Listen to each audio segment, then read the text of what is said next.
I got a whole bucket of questions on my Facebook and Twitter, and one of the questions came in from James. And James, you had a question. One, it was kind of age-related, but it was also intensity-related. You said you're 42, you used to do sprint tries, and at that time you were able to boost your heart rate up on the bike between 175 and 180.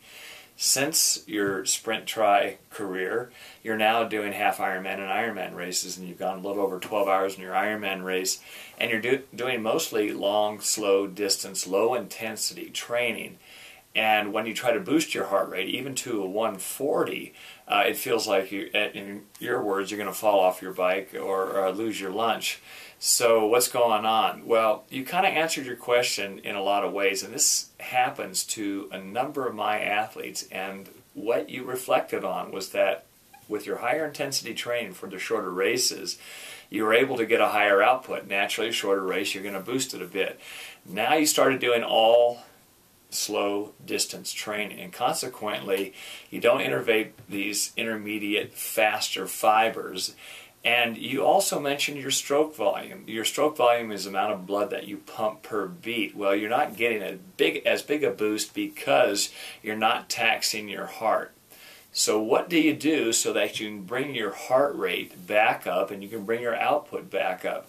First off, you need to include what I call anaerobic endurance training. And so if we look at roughly a 30-second to 2-minute segment, and you include those in your workouts, and it might be a mix of those 30 seconds to 2 minutes, once or twice a week per discipline, all right? So possibly 2 sets or 2 sessions on the swim, 2 on the bike, and 2 on the run. My preference is to do 2 swim and 1 and 1 because you get a nice return.